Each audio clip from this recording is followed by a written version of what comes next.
Hello, good evening, friends. As a psychiatrist, I often use some of the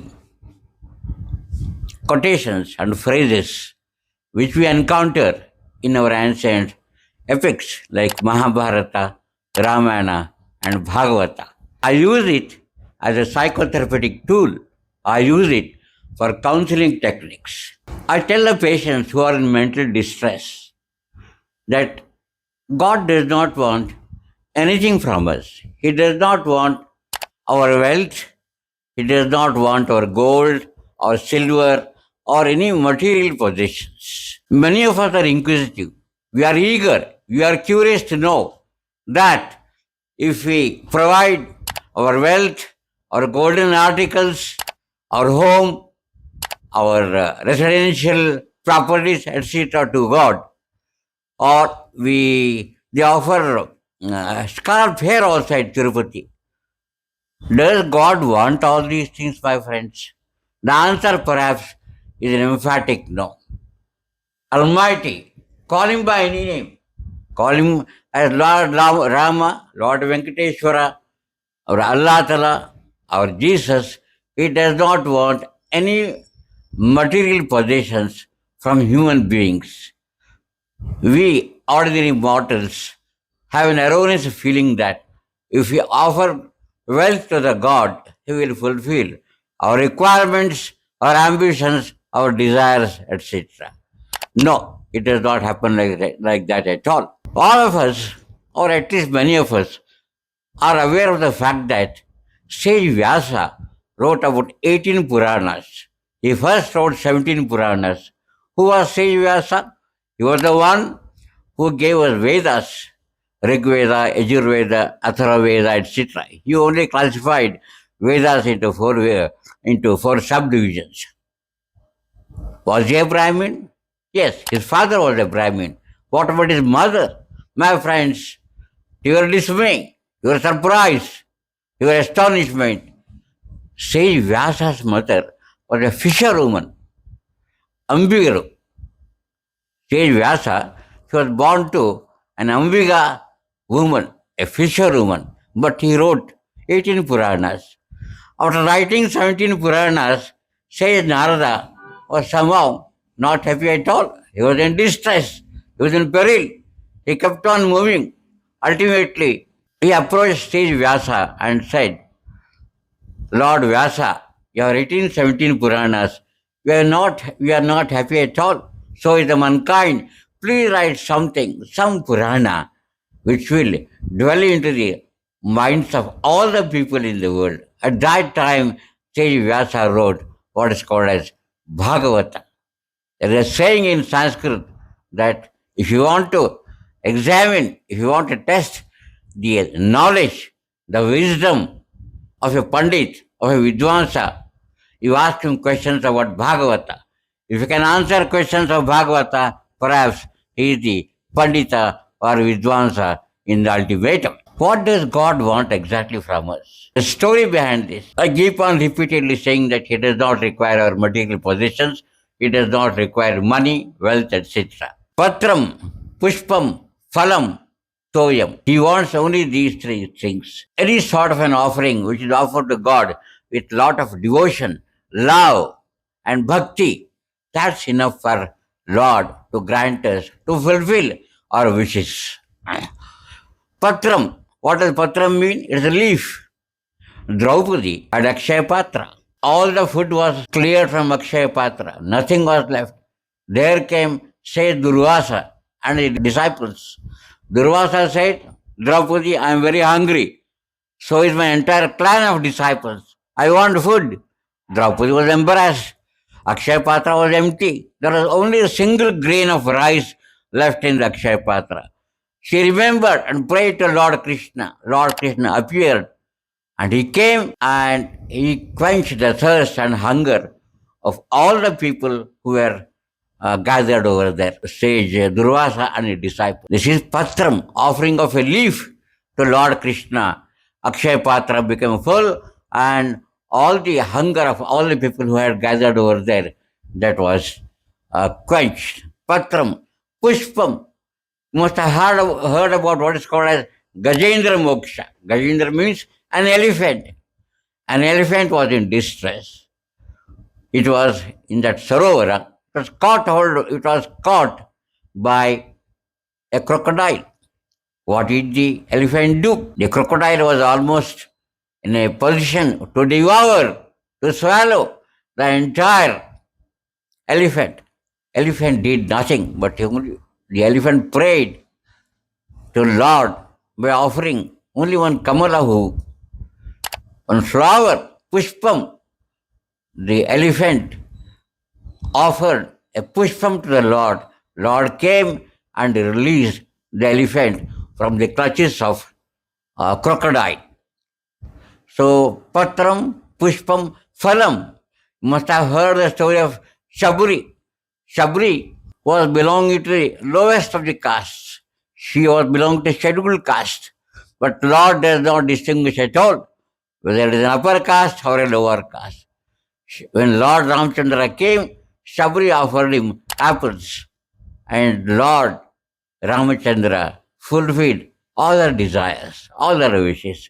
Patram, Pushpam, Phalam, Toyam. Toyam means water. A king, a ruler of an empire, had to feed his entire samrajya, entire kingdom. He was left with no money at all. All the citizens of the empire were hungry. They were not in a position to eat any food at all. No grain was available. King offered his humble prayers with devotion to Lord, and Lord came and rescued the king. What did the king offer? Toyam, only water. So patram, pushpam, phalam, toyam. Patram leaf was offered by Draupadi. Pushpam, a flower was offered by elephant. Phalam, apple was offered by Shabri to Lord Ramachandra.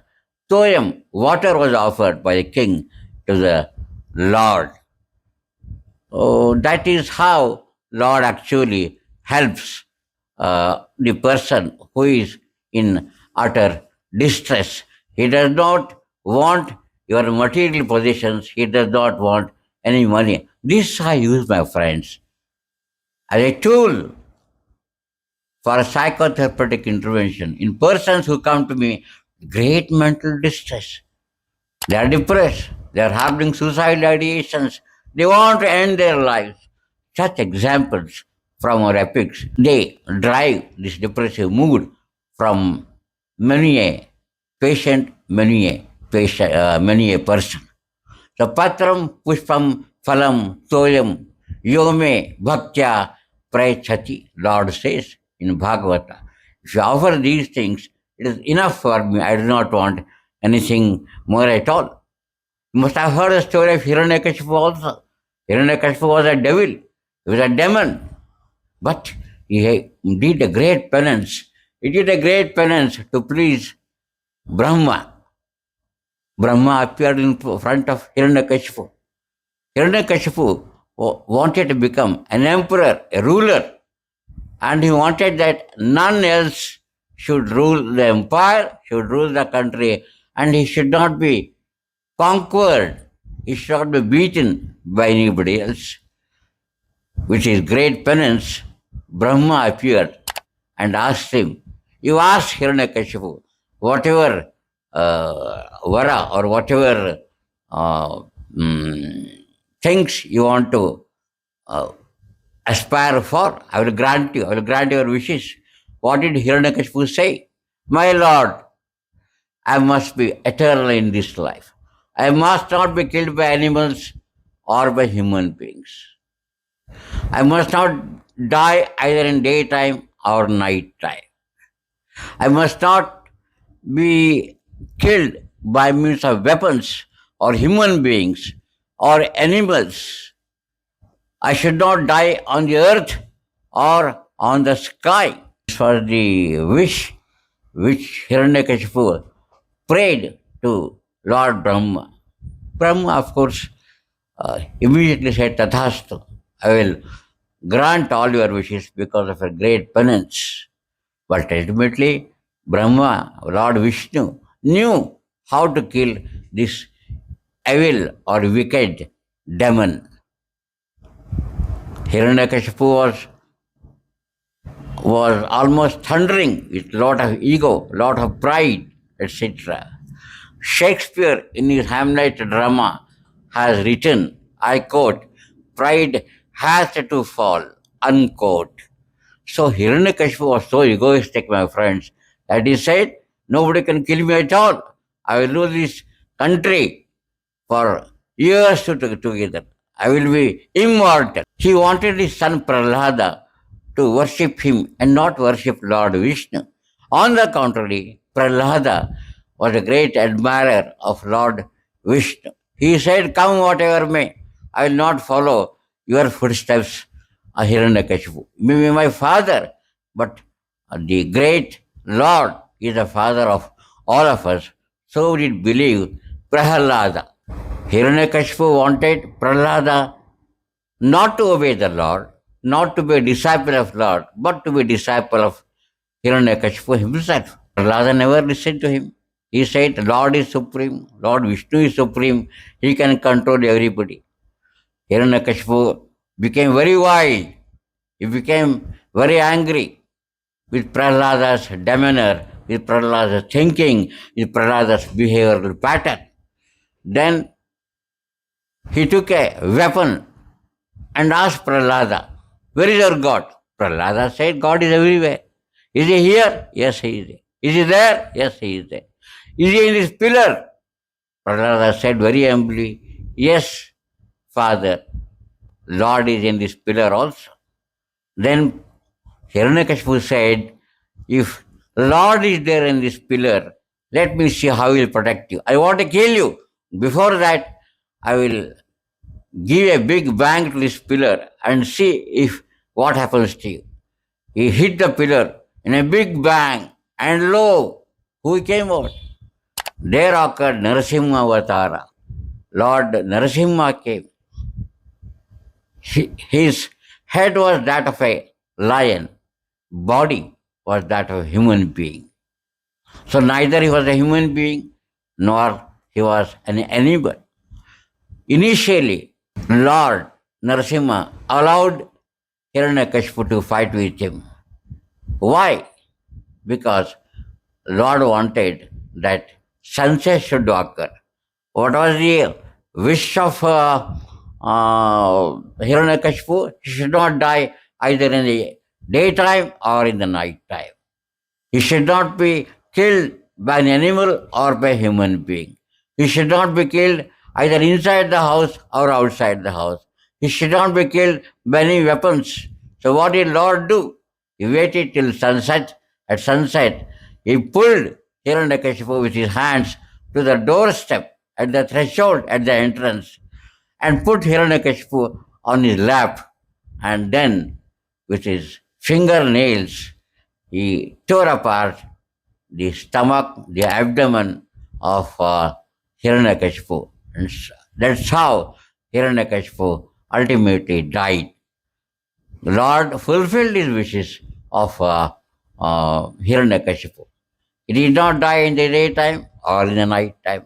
He was not killed by an animal or by human beings, not by any ayudha or weapons, but by the fingernails of Lord Vishnu. That's how Lord protects all the human beings. What Lord wants is nothing else but pure devotion, pure bhakti. That's what He requires.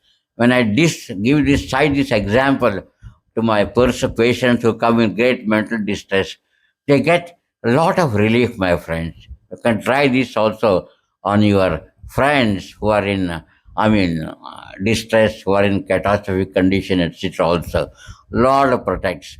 So, patram, pushpam, phalam, toyam, yome bhaktya prayachati. That's what Lord says. Let's believe in this. Let's believe that God does not want any material possessions. He does not want wealth, etc. What He wants is only pure love, pure bhakti, pure devotion. Thanks a lot for watching. Please share it if you like it. Thanks a lot.